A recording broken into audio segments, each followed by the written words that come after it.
la vida es como un ferrocarril con estaciones. Si no te pones buzo y te subes, el tren sigue. Y entonces, afortunadamente, para varias cosas, me subí al tren, ¿no? No lo dejé pasar de largo.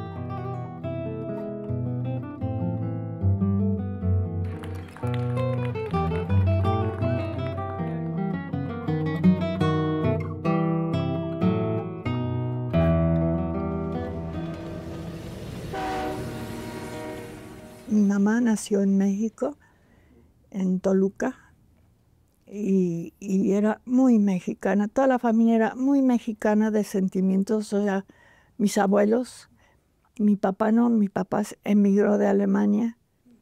Entonces, pues hablaban en alemán entre ellos y fueron transmisores de un cachito de cultura alemana, ¿no?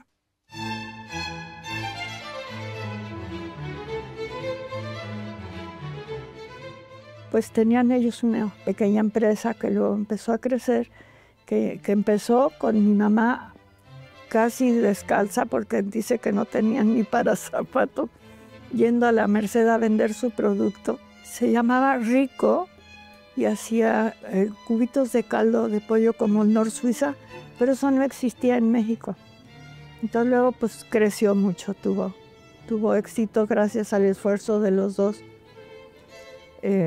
Y entonces la ilusión que tenían era que yo me volviera administradora, porque era la mayor de 4 hermanos. Y entré a la carrera de administración y no aguanté. Estuve 2 meses adentro y me di cuenta que era una situación insoportable para mí, todo. Quería llegar a ser periodista. Me interesaba mucho entender lo que pasaba a mi alrededor y me gustaba escribir. Y finalmente ya adentro estaba yo chavilla, tenía 17 o menos. Ya estando adentro me salían muy mal las tareas periodísticas, cómo redactar la noticia, etc. Entonces mi mamá me las escribía. Realmente la que hizo el principio de la carrera fue mi mamá y no yo. Y entonces mi papá me pidió que interrumpiera y que me fuera a estudiar a Alemania. Y entonces me dieron una beca para estudiar en Alemania. Y ahí entré a un seminario, taller, diplomado, todo junto, con estudiantes de todo el mundo. Eran grupos muy interesantes y los maestros eran magníficos. Y pues duró 3 años y los temas eran filosofía, pero había que estudiarse a toda la filosofía alemana. Música, había que conocer a todos los músicos, nos llevaban a conciertos a cada rato. En fin, la calidad de la enseñanza era fantástica. Fue el cambio de vida porque venía de un padre súper autoritario y de repente descubrí el sabor, el olor, la textura de la libertad.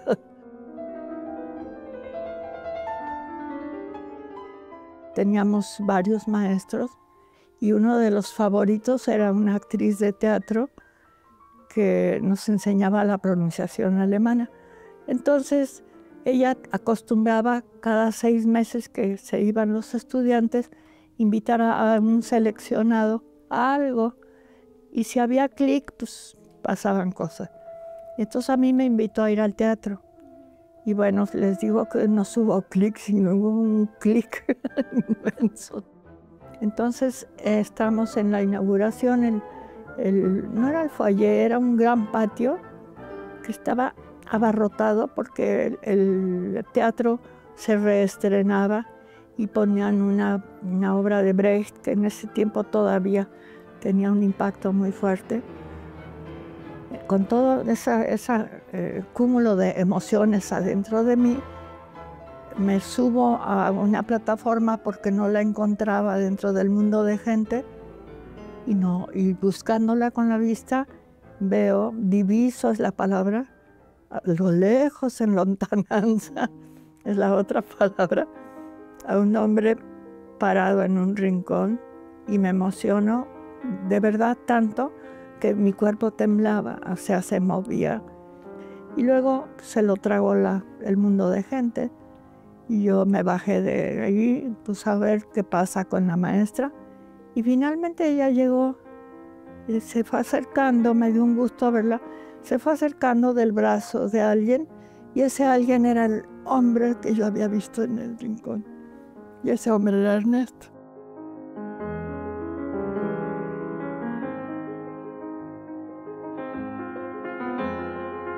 Y yo los invité a mi casa y nos pusimos a platicar y a tomar vinito. Eran como las 10 de la noche y terminamos la conversación a las 8 de la mañana. No parábamos, de verdad no había fin posible. Una afinidad tan profunda, tan completa, todo fluía. Era como un reencuentro, más que un encuentro, era un reencuentro de gente que embonaba, ¿no?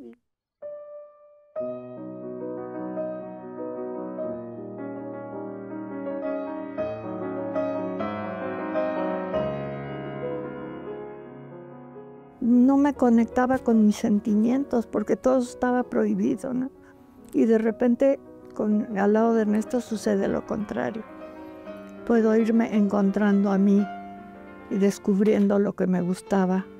Y entonces con él empecé a darme cuenta que tenía yo capacidades, que tenía ilusiones.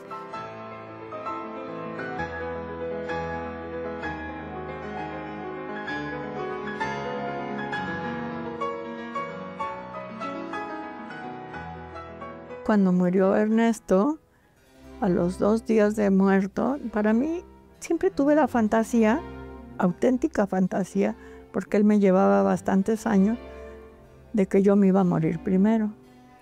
Y entonces pues, no daba crédito de que él ya no estuviera. ¿Y cómo le iba yo a hacer sin él? Y entonces llegaron Vladi Belkin y Eligio Calderón. A los 2 días tocaron, venimos a rescatar la obra de Ernesto. ¡Órale! Y entonces me dijeron, Bellas Artes se va a encargar y pero tú tienes que hacer una asociación civil.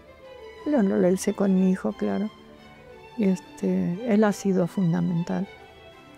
Y pues ahí tenía que empezar la promoción. No había de otra.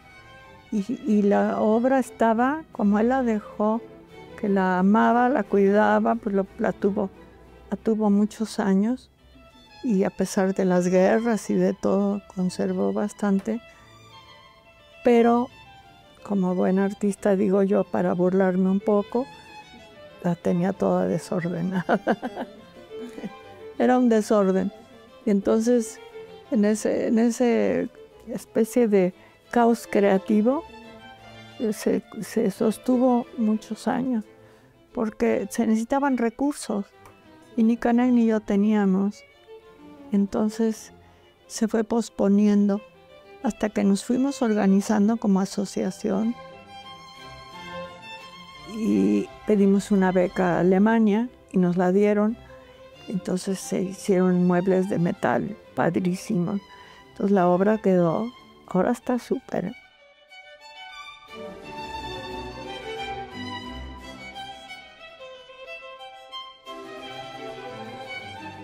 Esto de la promoción cultural fue a raíz de la muerte de Ernesto, que tuvimos que ir haciendo cada vez más cosas y el proceso me fue exigiendo. Y ahora me está exigiendo volverme más pública y es aterrador.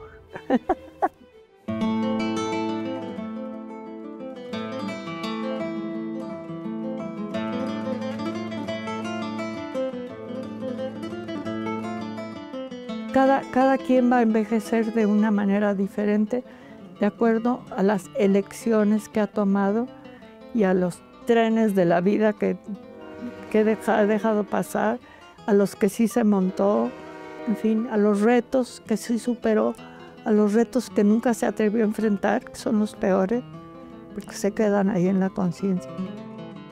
Bueno, sí quiero terminar diciendo que la palabra que debiera estar en cada cosa que contesté es la palabra amor.